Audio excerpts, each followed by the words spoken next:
तो hello dear students, जोहार सभी को। आज 5 अगस्त है और चलिए हम लोग मॉर्निंग असेंबली प्रार्थना सभा में पूछे जाने वाले न्यूज एंड क्यूज को जानते हैं। तो जानने से पहले आपको बता दें कि इस चैनल पर नया है तो चैनल को सब्सक्राइब कर लीजिएगा और बेल आइकन दबा लीजिएगा और वीडियो को शेयर जरूर कर दीजिएगा अपने दोस्तों में। तो पहले हम लोग जानते हैं न्यूज, अंतर्राष्ट्रीय खबर क्या है, मुख्य समाचार जानेंगे अंतर्राष्ट्रीय स्तर की। बोला है ब्रिक्स भ्रष्टाचार विरोधी कार्य समूह और संपत्ति वसूली पर ब्रिक्स विशेषज्ञ नेटवर्क की दूसरी बैठक आज तेलंगाना के हैदराबाद में शुरू हो गई और कार्मिक एवं प्रशिक्षण विभाग की सचिव रचना शाह इसका उद्घाटन करेंगी। यह बैठक जून में वर्चुअल माध्यम से आयोजित पहली ब्रिक्स भ्रष्टाचार विरोधी कार्य समूह की बैठक के निष्कर्षों पर आधारित है। मतलब इसका संदर्भ में देखा जाए तो ब्रिक्स भ्रष्टाचार विरोधी कार्य के संबंध में समूह की बैठक है तेलंगाना में, जो इसका जो है सो बोल सकते हैं उद्घाटन करने वाली है सो रचना शाह करने वाली है इसका उद्घाटन, है ना। राष्ट्रीय स्तर की खबर जो है क्या है, मौसम विभाग ने मेघालय और अरुणाचल प्रदेश में अधिकतम यानी अत्यधिक तेज बारिश का अलर्ट जारी कर दिया है। देखो मेघालय तो शुरू से रहा है बारिश का राज्य, और अरुणाचल प्रदेश, ये दोनों एरिया में जो है सो काफी ज्यादा तेज वर्षा हो रही है। तो इससे असम के कई जिलों और विशेषकर इन दोनों पड़ोसी राज्यों से सटे जिलों को प्रभावित होने की संभावना है। उड़ीसा में बाढ़ की स्थिति में लगातार सुधार होने के बावजूद मौसम विभाग ने अगले दिन के लिए भी तेज बारिश की चेतावनी जारी की है। मौसम का अनुमान जो है सो मौसम का पूर्वानुमान दिया गया है, यानी कि मेघालय और अरुणाचल प्रदेश और उड़ीसा ये सब एरिया जो है सो अभी काफी ज्यादा बाढ़ से ग्रसित है ना। नेक्स्ट है राज्य स्तर की खबर। सदियों पुरानी सरायकेला छऊ नृत्यों की गौरवशाली परंपरा एक बार फिर से अंतर्राष्ट्रीय मंच इंडोनेशिया की राजधानी जकार्ता में अपनी पहचान दर्ज कराने जा रही है। मतलब झारखंड का एक बहुत ही राजकीय लोकप्रिय ये नृत्य है, डांस, जिसको बोलते हैं छऊ नृत्य, छऊ डांस, है ना।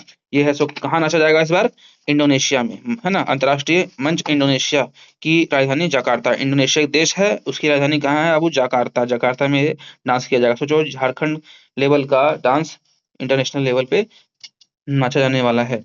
छऊ नृत्य, क्या नाम है, छऊ नृत्य, गौरवशाली पहचान है ये, है ना। चलो होने जा रही है।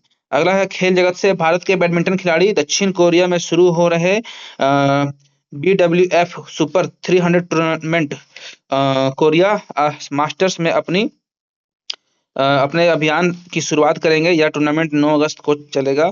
तन्वी शर्मा भारत की महिला एकल टीम का नेतृत्व करेंगी और पुरुष एकल में किदांबी श्रीकांत प्रमुख दावेदार रहेंगे। मतलब महिला टीम से जो है सो तन्वी शर्मा है और पुरुष टीम से है सो किदांबी श्रीकांत है।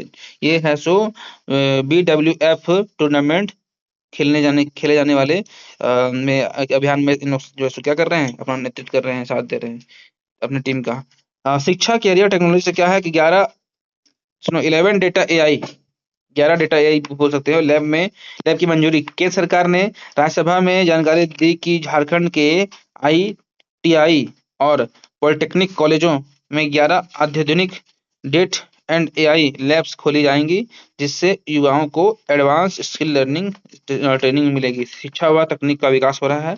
चलो ये सब था ही। अब आते हैं हम लोग जीके, है ना। सबसे पहला 1 to 5 के लिए हम लोग जो है सो सवाल जानेंगे। पहला सवाल है, बूझो तो जाने सफेद तन हरी पूछ, ना बूझे तो नानी से पूछ। मतलब सफेद तन है हरी पूछ है, नहीं जानते हो तो नानी से पूछो, क्या है, मूली है ना। नेक्स्ट सवाल है, पानी का पर्यायवाची शब्द क्या होता है, तो जल, नीर और सलील, ठीक ना।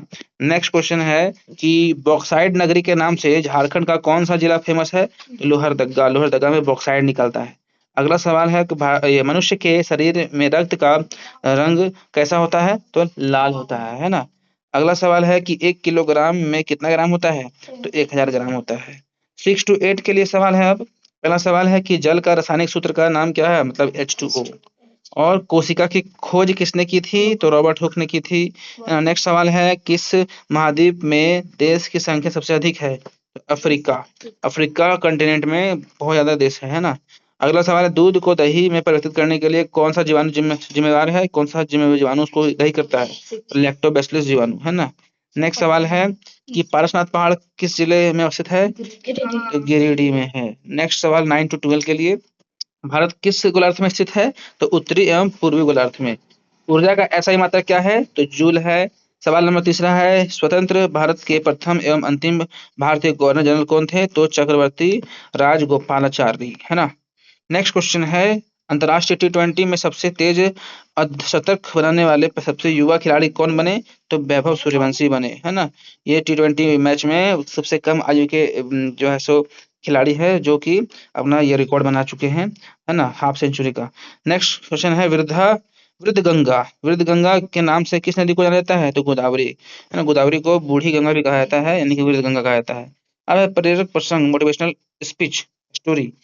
क्या है, एक बार स्वामी विवेकानंद अमेरिका में भ्रमण कर रहे थे, है ना। उन्होंने देखा कि कुछ बच्चे नदी में तैरते हुए अंडे के छिलके पर बंदूक से निशाना लगाने की कोशिश कर रहे थे। कई प्रयास करने के बाद भी एक भी बच्चा निशाने पर गोली नहीं लगा पा रहा था। स्वामी जी ने मुस्कुराते हुए उनसे बंदूक मांगी। उन्होंने लगातार 12 गोलियां चलाई और हर बार निशाना सीधे अंडे के छिलके पर लगा। बच्चे और आसपास खड़े लोग यह देखकर हैरान रह गए। उन्होंने पूछा, श्रीमान, आपने यह कला कहाँ से सीखी? आप इतने कुशल निशानेबाज कैसे हैं? स्वामी विवेकानंद जी ने जो है सो 12 गोली में 12 अंडा छोड़ दिया था, है ना।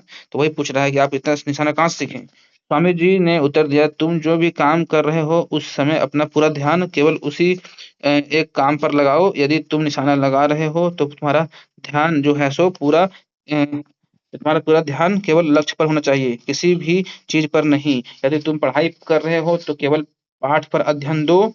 एक यही एकाग्रता सफलता की कुंजी है। इससे निष्कर्ष यही निकलता है कि सफलता प्राप्त करने के लिए एकाग्रता, मतलब जो है सो ये इसको बोलते हैं ना, फोकस, पूर्ण समर्पण अनिवार्य है। मतलब पूरा तरह से फोकस करना जरूरी है कोई भी काम करने के लिए। आज का जो मुख्य तारीख है वो है अंतर्राष्ट्रीय ट्रैफिक लाइट दिवस। 5 अगस्त 1914 को अमेरिका के क्वींसलैंड शहर में दुनिया की पहली इलेक्ट्रिक ट्रैफिक लाइट लगाई गई थी। इसका उद्देश्य सड़क सुरक्षा और आधुनिक यातायात प्रबंधन में ट्रैफिक सिग्नल की भूमिका सम्मानित करने के लिए वैश्विक स्तर पर यह दिवस मनाया जाता है। इंग्लिश में आज जो वर्ड है, वर्ड ऑफ द डे, इसको बोलेंगे हम लोग ग्रेटफुल, मतलब आभारी, है ना। तो आभारी से एक सेंटेंस है कि आप अपने जीवन की हर कृपा के लिए आभारी रहें, है ना। तो be grateful for every blessing in your life. दोस्तों आज के लिए इतना ही। Thank you. फिर मिलेंगे हम लोग नेक्स्ट डे और इसको शेयर जरूर कर देंगे। चलिए, थैंक यू।